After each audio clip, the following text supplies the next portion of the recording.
Melanjutkan cerita sebelumnya, di mana Xiao Chen sampai di sebuah kota.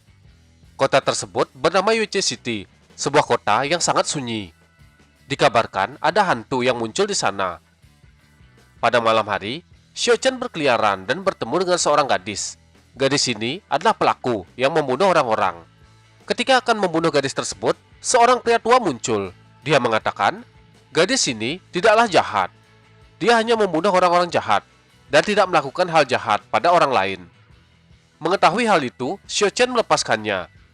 Dia juga sempat bertukar pukulan dengan pria tua.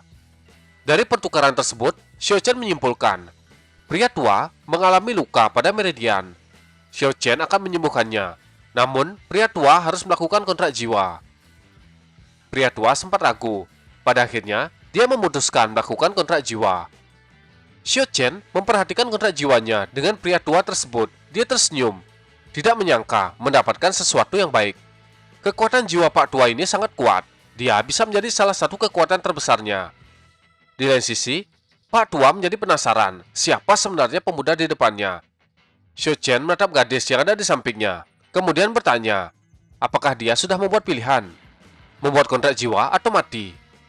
Tanpa banyak berpikir, gadis itu akan menerima kontrak jiwa dengan Xiao Chen. Proses penempatan kontrak jiwa pun dimulai. Pak Tua meyakinkan Xiao Chen, gadis ini memiliki pikiran yang baik. Di masa depan, dia pasti akan berbuat baik. Xiao Chen mengetahui nama gadis tersebut adalah Qimei. Kemudian meyakinkan, karena Qimei telah menandatangani kontrak jiwa, Xiao Chen tidak akan memperlakukannya dengan buruk. Sebaliknya, dia akan memberikan sebuah teknik seni bela diri. Xiao Chen bersyukur, dia masih ingat dengan teknik bela diri untuk wanita. Di antara beberapa teknik Dewi Jantung Jue adalah teknik yang paling cocok untuk Qimei. Xiao Chen mentransfer seni bela diri tersebut menuju pikiran Qimei. Qimei begitu terkejut. Teknik tersebut berada di tingkat dasar level 9. Xiao Chen tersenyum. Dia mengatakan, itu adalah satu-satunya teknik wanita yang dia ingat. Jika Xiao Chen menemukan teknik yang lebih cocok, dia akan memberikannya. Dengan cepat, Qimei berlutut, memberikan hormat kepada Xiao Chen. Pak Tua mengamati. Pemuda di depannya dapat mengeluarkan teknik tingkat dasar level 9. Hal itu sungguh tidak dapat diprediksi. Hari pun sudah malam. Xiao Chen mengajak mereka berdua untuk beristirahat. Besok pagi, mereka akan berangkat. Qimei bertanya, apakah Xiao Chen akan pergi ke Qingzhou? Xiao Chen membenarkan, dia akan pergi untuk peringkat naga dan pinik. Melihat kemampuan Xiao Chen, Pak Tua yakin orang lain tidak akan dapat mengalahkannya. Xiao Chen juga sangat percaya diri. Mereka berdua tertawa senang. Setelah semua beres, Xiao Chen pergi beristirahat. Keesokan hari, mereka semua sudah meninggalkan kota Yuche. Saat ini, mereka bertiga sedang melintasi hutan. Pak Tua bertanya, domain Qingzhou sudah dekat. Apakah Xiao Chen memiliki rencana? Xiao Chen mengatakan dia masih belum memiliki rencana. Dia hanya perlu ke sana untuk melihat situasi. Pak Tua mengatakan dia memiliki teman di tempat tersebut. Jika Xiao Chen tidak terburu-buru, dia ingin pergi menemui temannya. Kultivasi temannya juga lebih tinggi darinya. Pak Tua bermaksud meminta bantuan kepada temannya. Temannya ini juga memiliki kepribadian yang aneh, tapi keahliannya cukup bagus. Xiao Chen ingin mendengar informasi tentang teman Pak Tua. Pak Tua sudah berteman dengannya selama bertahun-tahun. Keahliannya dalam berburu harta karun bisa dianggap yang terbaik. Saat ini, dia sudah menyerah. Tapi dengan bakatnya, dia memiliki kemungkinan besar untuk meningkatkan kultivasi. Satu-satunya masalah, keterampilan berburu harta karunnya terjebak di satu tempat.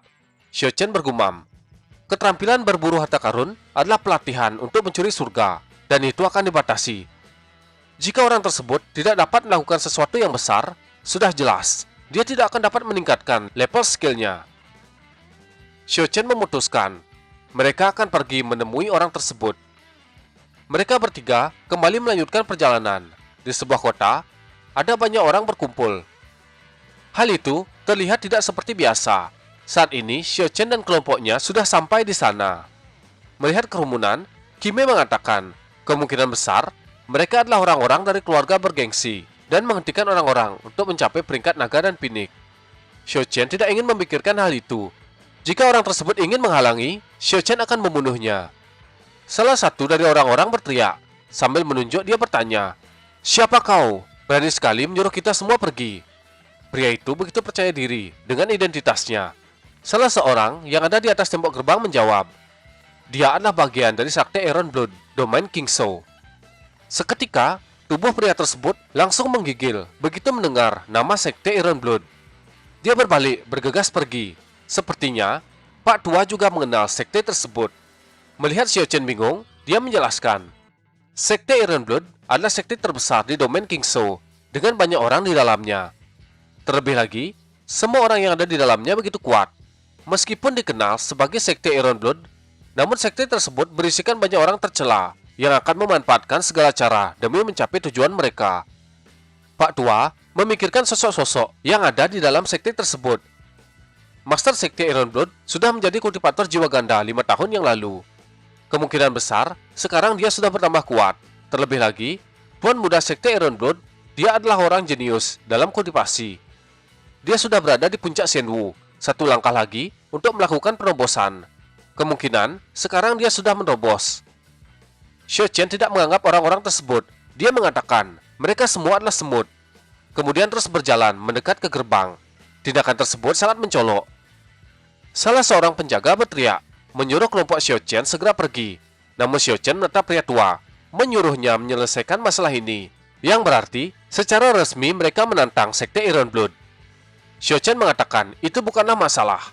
Tidak ada yang perlu dikhawatirkan. Qimei menawarkan diri. Dia akan melakukan tugas tersebut. Xiao Chen tidak mengizinkannya.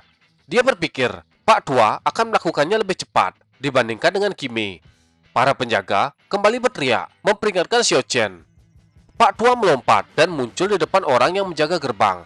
Sebuah pukulan mendarat di wajah salah satu penjaga. Angin topan muncul menghancurkan para penjaga yang ada di atas tembok. Mereka semua terpental ke segala arah. Setelah semua tersingkir, Pak Tua melompat ke bagian dalam pintu. Dengan jari tunjuk, dia menghancurkan pintu gerbang yang telah ditutup. Pintu tersebut hancur, terbang berserakan, memperlihatkan Pak Tua yang sudah ada di dalam. Xiao Chen dan kelompoknya maju, melewati pintu gerbang. Orang-orang cukup terkejut. Mereka tidak menyangka 3 orang sebelumnya berani membunuh orang-orang dari Sekte Iron Blood. Xiao Chen terus berjalan, kemudian menanyakan, di mana teman Pak Tua? Dia pun memimpin jalan menuju kediaman temannya. Mereka terus berjalan ke sebuah tempat yang sepi. Sesaat, Xiao Chen terkejut. Dia melihat banyak awan hitam. Mendengar perkataan Xiao Chen, Qimei berusaha melihat, namun dia tidak dapat melihat awan hitam tersebut yang membuatnya seperti orang bodoh, tidak mengerti apa yang dikatakan Xiao Chen. Mereka berhenti di depan sebuah kediaman. Xiao Chen mengatakan, mereka berdua tidak dapat masuk, kemudian bergumam. Gugusan awan hitam ini merupakan karya langit. Dengan awan tersebut, seseorang akan mengalami kesialan. Sepertinya, alam Shenwu membenci pria ini. Xiao Chen menatap ke langit, melihat banyak awan gelap yang ada di atas tempat tersebut. Pak Tua berteriak memanggil temannya. Dia bertanya, apakah temannya akan keluar dan menyambut teman lamanya. Teman Pak Tua membuka pintu, wajahnya sangat lesu. Dari keadaannya saat ini, terlihat dia sangat menderita. Melihat kondisi temannya, Pak Tua cukup terkejut. Begitu juga dengan Xiao Chen. Dia berpikir, sepertinya surga tidak hanya menghilangkan keberuntungannya, tapi juga menghilangkan kultivasi dan kekuatannya. Hal itu membuat Xiao Chen berpikir, apa yang sebenarnya diteliti oleh pria tua tersebut. Pria tua mempersilahkan temannya masuk sambil bertanya, kenapa Pak Tua datang mengunjunginya. Pak Tua bertanya balik, kenapa temannya menjadi seperti ini? Apakah dia terluka parah? Pria tua tidak mengerti, dia hanya merasa kekuatannya terkuras setiap hari. Entah apa penyebabnya dia tidak tahu. Begitu dia sadar, keadaannya sudah seperti ini. Pak Tua memperkenalkan Xiao Chen. Dia menyebut Xiao Chen sebagai master. Mendengar hal itu, pria tua tersentak sampai-sampai terbatuk. Dia merasa perkataan Pak Tua seperti lelucon, mengatakan seorang pemuda sebagai master. Xiao Chen menanyakan, apa yang sebenarnya diteliti oleh pria tua ini? Wajah pria tua tersentak, sepertinya ada sesuatu yang mengejutkan dari Xiao Chen. Kemudian dia marah-marah dan bertanya, apakah aku harus memberitahu apa yang aku teliti, Sotwa? Apakah kedatangan kalian ke sini untuk mencuri penelitianku? Pak Tua dipanggil Sotwa oleh pria tua. Sotwa menjelaskan bahwa masternya ini tidak seperti apa yang dia pikirkan. Xiao Chen menyuruhnya santai.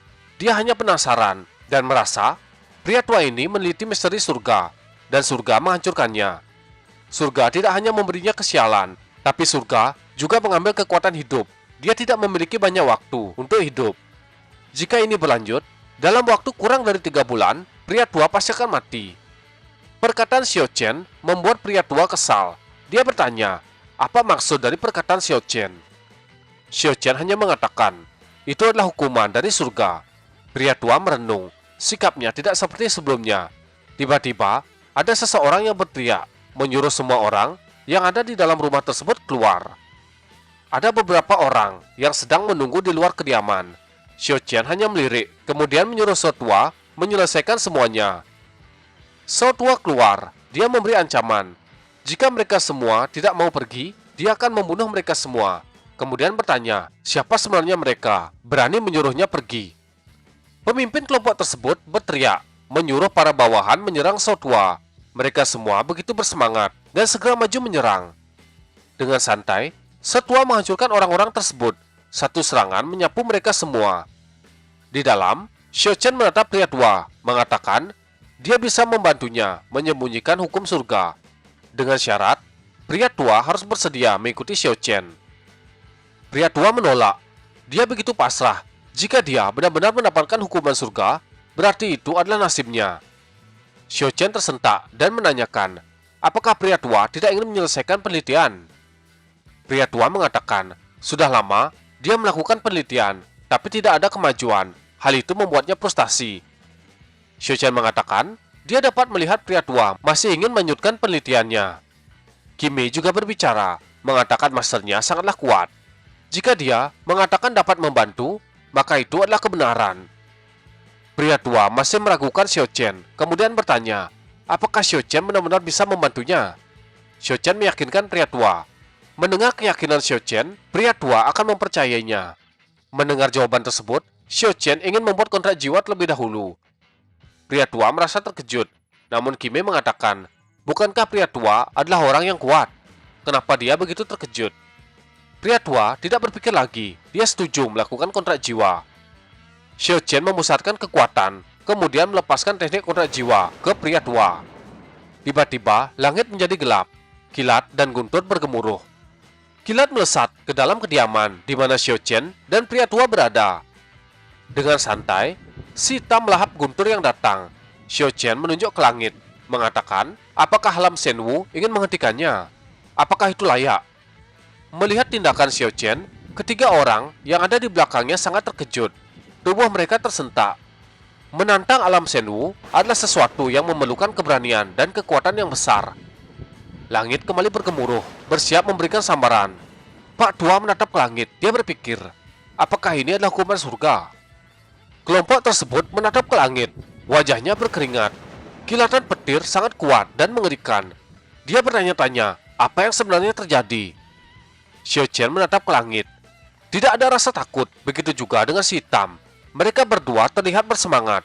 Si hitam melompat dari atas kepala Xiao Chen, kemudian berubah ke ukuran besar. Perubahan tersebut membuat Kimi dan pria tua tersentak. Si hitam meraung ke langit yang dipenuhi dengan petir. Banyak petir melesat menyerang ke arahnya. Semua petir itu dilahap oleh si hitam. Xiao Chen menatap ke langit, menyuruh langit menyerah. Tiba-tiba, kilatan berwarna merah yang sangat mengerikan melesat ke arah Xiao Chen. Petir itu menyambar tubuh Xiao Chen dan juga menghancurkan bangunan. Xiao Tua merasa khawatir dengan Xiao Chen. Di lain sisi, pemimpin kelompok yang sebelumnya menyerang sangat terkejut. Itu adalah guntur yang bisa menghancurkan kultivator sepertinya dalam sekejap. Dia memutuskan untuk pergi dari tempat tersebut. Dia tidak ingin terbunuh karena petir. Dengan cepat dia pun pergi, sedangkan Xiao Tua bergegas melihat keadaan Xiao Chen dan yang lainnya. Terlihat kelompok Xiao Chen masih terlindung.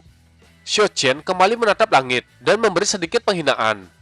Di langit, terlihat sepasang mata yang menatap ke arah Xiao Chen. Xiao Chen kembali berkata, dapat mengendalikan seni bela diri yang sebenarnya, kau tidak bisa menghukumku. Menyerahlah. Sepasang mata di langit perlahan memudar dan menghilang. Setua mendekat ke Xiao Chen, menanyakan keadaannya. Xiao Chen mengatakan dia baik-baik saja, kemudian menatap pria tua yang dipanggil Luan Ping. Karena kontrak jiwa di antara mereka berdua sudah diselesaikan, Xiao Chen akan memenuhi janjinya. Luan Ping berlutut mengucapkan terima kasih kepada Xiao Chen. Xiao Chen mengajak mereka semua pergi meninggalkan tempat tersebut. Mereka berempat terus berjalan hingga sampai di sebuah hutan. Xiao Chen memutuskan untuk beristirahat di tempat tersebut. Seteguk darah keluar dari mulut Xiao Chen. Kekuatan hukuman surga ini masih sulit untuk dilawan bagi Xiao Chen yang masih berada di alam seni bela diri sejati. Tiba-tiba, si hitam menepuk kaki Xiao Chen. Sepertinya dia juga mengkhawatirkan keadaan Xiao Chen. Xiao Chen menatap ke langit sambil merenung. Jika itu kekuatan ranah dao surgawi dari 3 alam atas, kemungkinan dia sudah mati. Tahap ketiga dari seni rahasia Xiao Chen masih belum cukup kuat. Dia juga berniat mencari cara agar bisa menembus tahap keempat secepat mungkin. Di lain sisi, si hitam menatap Xiao Chen. Dia masih ragu. Apakah dia perlu memberitahu Xiao Chen bahwa tingkat spiritualnya sudah meningkat? Waktu terus berjalan. Xiao Chen masih sibuk berkultivasi hingga malam berubah menjadi pagi. Merasakan kekuatan Xiao Chen, si hitam kembali berpikir. Dia harus menunggu Xiao Chen hingga dia menjadi lebih kuat. Jika si hitam memberitahunya sekarang, itu akan memberikan konsekuensi yang tidak terbayangkan. Namun, dia yakin dengan kekuatan Xiao Chen, dia pasti bisa melindungi dirinya sendiri. Setelah semuanya siap, Xiao Chen dan kelompoknya melanjutkan perjalanan. Dia berjalan melintasi hutan hijau. Dalam perjalanan, Luan Ping bertanya. Namun, sebelum memulai perkataannya, Xiao Chen memotong. Dia mengatakan, penelitian yang dilakukan Luan Ping sangatlah penting. Dia perlu menemukan hari yang tepat dan membuat keputusan. Melihat Xiao Chen, Shou Tuo berpikir, seharusnya Xiao Chen juga dalam keadaan terluka, jadi dia berniat untuk melindunginya. Namun dia masih ragu, di tingkat mana Xiao Chen berada. Banyak tebakan mulai dilepaskan oleh Shou Tuo. Berpindah ke sekte Tie Sui, ada seorang pria yang mengenakan topeng, menutupi sebelah matanya. Dia adalah orang dari Iron Blood yang sebelumnya memimpin pasukan ke tempat tinggal Luan Ping untuk menemukan Xiao Chen. Pria ini menceritakan masalah yang dia hadapi. Seseorang telah menghancurkan murid elit mereka. Pria muda ini tidak mempermasalahkan. Namun ketika pria itu lengah, dia memberikan serangan kepada pria yang melapor sambil mengatakan, "Kau sudah gagal. Dalam perjalanan, kau akan terus gagal." Pria ini berniat turun tangan untuk menyelesaikan masalah tersebut. Setelah menyelesaikan mayat bawahannya, dia mengeluarkan kekuatan dan merasa bangga. Di usia mudanya, dia yakin tidak ada seorang pun yang dapat mencapai tingkatnya. Kekuatan ini sudah cukup untuk membuatnya tidak terkalahkan. Sebuah bayangan raksasa keluar di belakang pria tersebut. Di tempat lain, Xiao Chen masih terus berjalan hingga dia menemukan ada banyak orang yang berjalan ke arah yang sama. Hampir seluruh kultivator muda dari benua Shenwu datang kemari, tapi kebanyakan dari mereka memiliki kultivasi yang rendah. Di antara orang-orang ini, ada yang memiliki kekuatan spiritual yang cukup kuat. Di seluruh alam Shenwu, mungkin tidak lebih dari 30 kultivator muda yang dapat mencapai ranah Dao. Semua itu karena keluarga mereka cukup kuat. Sebagian besar dari orang-orang yang datang berada di ranah pembudidaya biasa. Asal-usul mereka cukup rendah. Semua itu adalah informasi yang diketahui oleh Shou Tuo. Xiao Chen menghela napas, kemudian mengatakan, di dunia ini tidak ada yang pasti. Xiao Chen menatap Kimi, wajahnya memerah. Dia merasa ada yang aneh. Benar saja, banyak pria tertarik dengan pesonanya. Xiao Chen mengabaikan. Dia mengajak kelompoknya melanjutkan perjalanan. Sesaat mereka sudah sampai di kota Qing. Setelah melewati kota ini, mereka akan tiba di kota Qingzhou. Setelah beberapa hari perjalanan, mereka akhirnya sampai. Xiao Chen ingin langsung bergegas menuju kota Qingzhou. Ketika melewati kota Qing, Kimi mengatakan dia ingin sekali berjalan-jalan di kota ini. Namun melihat banyak pria memandang Kimi dengan pandangan memuja, membuat Xiao Chen berpikir 2 kali. Namun, karena desakan yang dilakukan Kimi, Xiao Chen akhirnya mengizinkan dengan syarat pesona Kimi akan disegel. Segel ini akan bertahan selama 3 jam. Kimi sangat senang, dia mengucapkan terima kasih kepada Xiao Chen. Si hitam juga menggonggong, dia juga ingin berjalan-jalan. Xiao Chen akan memberikan si hitam kepada Kimi. Sementara mereka berdua berjalan-jalan, Xiao Chen akan mencari tempat untuk beristirahat. Xiao Chen bersama dengan Luan Ping dan Shou Tuo tiba di sebuah restoran. Mereka disambut dengan ramah. Shou Tuo memesan sebuah tempat yang nyaman untuk mereka. Pelayan itu mengatakan, belakangan ini mereka menerima terlalu banyak tamu dan tidak sempat membersihkan tempat tersebut. Namun Shou Tuo melihat ada sebuah meja yang bersih Pelayan itu mengatakan, tempat tersebut sudah dipesan. Xiao Qian tidak ingin membuat masalah. Mereka akan duduk di luar dan memesan minuman. Seorang kultivator dengan senjata pedang di tangannya datang menghampiri Xiao Qian. Dengan sedikit basa-basi, pria itu menawarkan Xiao Qian barang yang bagus. Sebuah buku yang berisikan daftar nama prajurit yang akan berpartisipasi. Pria tersebut terus menawarkan produknya kepada Xiao Qian.